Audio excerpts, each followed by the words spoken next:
আপনাকে বুঝতে হবে আজকে যারা চেয়ারে বসে অথবা চেয়ারের বাইরে থেকে ক্ষমতার স্বাদ আস্বাদন করে মনে করছেন এটা আরো একটু লম্বা করবেন এবং জনগণকে 14তে ভোট দিতে দেন নাই, 18তে রাত্রি করেছে, 24-এ দরকার পড়ে নাই, এখন 26-এও এটাকে টেনে লম্বা করে অধিকার হারা করে রাখবেন। আমার মনে হয় সেই সুযোগ হয়তো ষড়যন্ত্র করতে পারেন, কিন্তু গণতন্ত্রকামী মানুষ আজকে বিএনপির ভারপ্রাপ্ত চেয়ারম্যান জনাব তারেক রহমানের নেতৃত্বে শুধু বিএনপি নয়, গণতন্ত্রকামী মানুষ ঐক্যবদ্ধ এবং দেশের মানুষের আশা এবং ভরসার স্থল গণতন্ত্রের মা দেশনেত্রী বেগম খালেদা জিয়া। উনিও যখন আজকে নির্বাচনে প্রতিদ্বন্দ্বিতা করার জন্য আলহামদুলিল্লাহ ওনার দল ওনাকে নমিনেট করেছে এবং ওনার আগ্রহ আছে,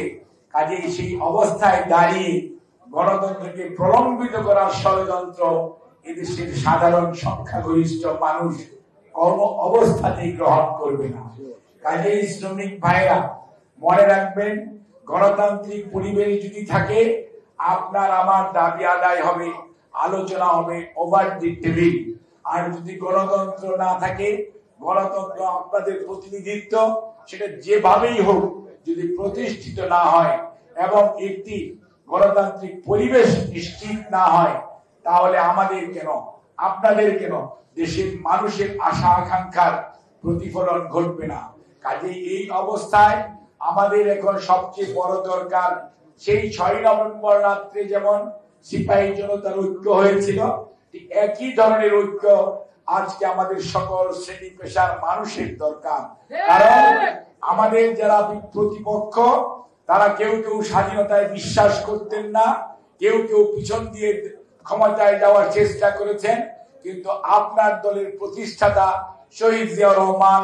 এবং মাননীয় চেয়ারপারসন দেশনেত্রী বেগম খালেদা জিয়া, ভারপ্রাপ্ত চেয়ারম্যান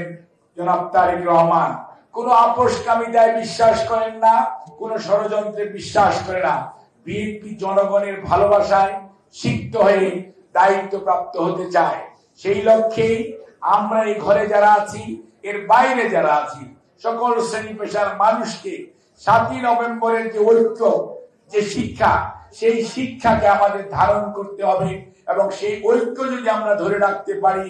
আগামী জাতীয় নির্বাচনে 31 দফার আলোকে জনগণের ভাগ্য উন্নয়নের জন্য জনগণকে সাথে নিয়ে দায়িত্ব প্রাপ্ত হয়ে জনাব তারেক রহমানের নেতৃত্বে ইনশাআল্লাহ শ্রমিক শুধু নয়, সারা দেশে